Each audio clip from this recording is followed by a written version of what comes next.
வணக்கம் தமிழ் சொந்தங்களே, விவசாயத்திற்கான இலவச பயிற்சி வகுப்பு மற்றும் விவசாயம் சம்பந்தப்பட்ட தகவல்களை தொடர்ந்து தெரிந்து கொள்ள நம்ம தமிழ் வேளாண்மை சேனலை மறக்காம சப்ஸ்கிரைப் பண்ணிக்கோங்க. இன்னைக்கு நம்ம என்ன பார்க்க போறோம்னா, அதிக முட்டையிடக்கூடிய நந்தனம் கோழி இனத்தில் இருக்கக்கூடிய எண்ணற்ற சிறப்பு அம்சங்களை பற்றி தாங்க இந்த காணொலி வேலை பார்க்க போறோங்க. பாய்லர் கோழி வருகைக்கு அப்புறம் பார்த்தீங்கன்னா நம்ம நாட்டுக்கோழி இனங்கள் பெரிய லெவலில் குறைஞ்சிருச்சுனே சொல்லலாங்க. குறிப்பாக பார்த்தீங்கன்னா பாய்லர் கோழியில் இறைச்சியை வேகமாக உற்பத்தி செய்யக்கூடிய இனங்களும் தனியாக இருக்குது. அதே போல் முட்டைக்காக பார்த்தீங்கன்னா வளர்க்கப்படக்கூடிய இனங்களும் பார்த்தீங்கன்னா பெரிய லெவலில் இருக்குங்க.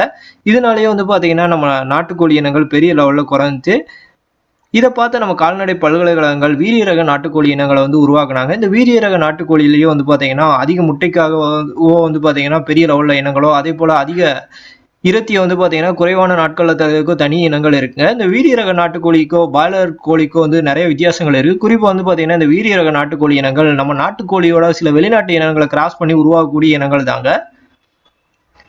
இப்படி உருவாக்கி இந்தியாவில் இருக்கக்கூடிய விவசாயிகளுக்கு பெரிய லெவலில் கொடுத்துட்டு இருக்காங்க. இந்த கோழி இனங்களோட எண்ணற்ற சிறப்பு அம்சங்களை பற்றி தான் இந்த காணொலியில் நம்ம பார்க்க போகிறோம். இந்த கோழியில் இருக்கக்கூடிய, அதாவது இந்த வீரிய ரக நாட்டுக்கோழியில் இருக்கக்கூடிய முக்கிய சிறப்பு அம்சங்கள். இந்த கோழி இனங்கள் நம்ம நாட்டுக்கோழி இனங்களை போலயே பார்த்தீங்கன்னா மேய்ச்சல் முறையிலே வளர்க்கலாம். இதோட முட்டைகளும் பார்த்தீங்கன்னா பழுப்பு நிறமாக தான் இருக்கும். அதனால பார்த்தீங்கன்னா கிட்டத்தட்ட நாட்டுக்கோழிகளை போலயே சரளமாக இதையும் பார்த்தீங்கன்னா பெரிய லெவலில் விற்பனை செய்ய முடியுங்க. ஒவ்வொரு ஸ்டேட்லேயும் பார்த்தீங்கன்னா எண்ணற்ற வகையான கால்நடை பல்கலைக்கழகங்கள் பல்வேறு ரிசர்ச் பண்ணி நிறைய வகையான கோழி இனங்களை உருவாக்குவாங்க. இப்படி பார்த்தீங்கன்னா நம்ம தமிழகத்தில் நாமக்கல்லையும் நந்தனத்துலேயும் நிறைய வகையான வீரிய ரக நாட்டுக்கோழி இனங்களை உருவாக்கியிருக்காங்க. இதில் பார்த்தீங்கன்னா நந்தனத்தில் உருவாக்கப்பட்ட நந்தனம் கோழி 1, நந்தனம் கோழி 2 மற்றும் நந்தனம் கோழி 4ல் இருக்கக்கூடிய முக்கிய வித்தியாசங்களோ அதில் இருக்கக்கூடிய சிறப்பு அம்சங்களை தான் இந்த காணொலி வேலை பார்க்க போகிறோம். இந்த கேள்வியை பார்த்தீங்கன்னா நம்ம வியூவர்ஸில் நிறைய நபர்கள் பெரிய லெவலில் கேட்டாங்க. அதற்கான பதில் பார்த்தீங்கன்னா நிச்சயமாக இந்த காணொலி வேலை கிடைக்குங்க. நந்தனம் கோழி 1ஓட படம் இங்கே இருக்குது பாருங்க. அடுத்ததான் நந்தனம் கோழி 2, அடுத்ததான் நந்தனம் கோழி 4. இது மூன்றுமே பார்த்தீங்கன்னா மாதவரம் கால்நடை பல்கலைக்கழகங்களால் தான் அங்கே உருவாக்கப்பட்டிருக்கு. இதை தான் பார்த்தீங்கன்னா நந்தனம்னு நம்ம சொல்லும்.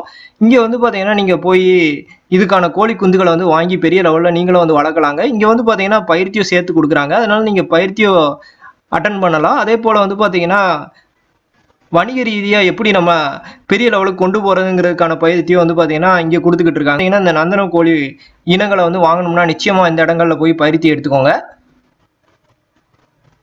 இதில் பார்த்தீங்கன்னா நந்தனம் கோழி 1 மற்றும் நந்தனம் கோழி 4 பார்த்தீங்கன்னா முட்டைக்காக இறைச்சிக்காக உருவாக்கப்பட்ட இனங்க. இதில் நந்தனம் கோழி 2ங்கிறது இறைச்சியை மேம்படுத்துறதுக்காக மட்டுமே உருவாக்கப்பட்ட இனம். அதனால பார்த்தீங்கன்னா நீங்கள் இறைச்சிக்காக வளர்க்குறதா இருந்தால் நந்தனம் கோழி 2 வளர்க்கலாங்க. இதே பார்த்தீங்கன்னா முட்டைக்காக இறைச்சிக்காகன்னு 2க்காக நீங்கள் வளர்க்குறதா இருந்தால் நந்தனம் கோழி 1 அல்லது நந்தனம் கோழி 4 வளர்க்கலாம். இல்லை முட்டைக்காக முட்டை தான் நீங்கள் வளர்க்குறதா இருந்தால் நந்தனம் கோழி 4 வளர்க்கலாங்க. ஏன்னா நந்தனம் கோழி 4 தான் மற்ற 2 இனங்களோட பார்த்தீங்கன்னா அதிக முட்டையிடக்கூடிய இனங்களை. நந்தனம் கோழி 1 பார்த்தீங்கன்னா 150 முட்டைகள் வரைக்கும் இடக்கூடிய தன்மை கொண்டது. நந்தனம் கோழி 4 பார்த்தீங்கன்னா 176ல இருந்து அதிகபட்சமாக 225 முட்டைகள் வரைக்கும் இடக்கூடிய தன்மை கொண்டதுங்க. இது நம்ம வளர்க்கக்கூடிய சூழ்நிலைக்கு ஏற்ற மாதிரியோ, அதே போல் நம்ம கொடுக்கக்கூடிய உணவுகளுக்கு ஏற்ற மாதிரி வேறுபடும். அதனால தான் 176ல இருந்து 225 நான் கொடுத்துருக்கேன். இதோட இறைச்சி பார்த்தீங்கன்னா எத்தனாவது வாரத்தில் எந்த லெவலுக்கு இருக்குங்கிறத பார்ப்போங்க. நந்தனம் கோழி 1 பார்த்தீங்கன்னா 1 கிலோ வெட்டுறதுக்கு 12 வாரத்தை எடுக்கோங்க. இதே நந்தனம் கோழி 2 பார்த்தீங்கன்னா வெறும் 8 வாரங்களில் 1.44 கிலோ எட்டிடுவோங்க. இதே நந்தனம் கோழி 4 பார்த்தீங்கன்னா 1.6 கிலோ எட்டுறதுக்கு கிட்டத்தட்ட 20 வாரங்கள் எடுத்துக்கிறோங்க. இந்த கோழி இனங்கள் நம்ம தமிழகத்தோட வீரிய ரக நாட்டுக்கோழி இனங்களாக இருந்தால் கூட பார்த்தீங்கன்னா தமிழகத்தில் ஒரு சில ஆட்களுக்கு மட்டும் தாங்க இந்த கோழி இனங்களை பற்றியே தெரியும்.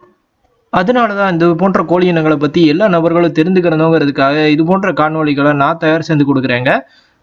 அதே போல் நம்ம நாட்டுக்கோழி இனங்கள் பார்த்தீங்கன்னா முட்டையிட ஆரம்பிக்கிறது 150 நாளுக்கு அப்புறம் தாங்க முட்டையிட ஆரம்பிக்கும். ஆனால் இந்த கோழி இனங்கள் பார்த்தீங்கன்னா 150லேருந்து 156வது நாளுக்குள்ளேயே பார்த்தீங்கன்னா முட்டையிட ஆரம்பிக்குங்க. அதனால பெரிய லெவலில் நீங்கள் வணிக ரீதியாக வளர்க்குறதா இருந்தால் இது போன்ற கோழி இனங்களை தேர்ந்தெடுத்து வளங்க. இந்த காணொலி வேலை நந்தனம் கோழி 1, நந்தனம் கோழி 2 மற்றும் நந்தனம் கோழி 4 பற்றி நீங்கள் தெரிஞ்சிருப்பேன். நான் நம்புறேன் இது போன்ற புது தகவல்கள் தொடர்ந்து தெரிஞ்சுக்கிறேன். நம்ம தமிழ் வேளாண்மை சேனலை மறக்காமல் சப்ஸ்கிரைப் பண்ணிக்கோங்க. இந்த காணொலிக்கு லைக் பண்ணுங்கள். வேளாண் தகவல்கள் தொடரும். நன்றி.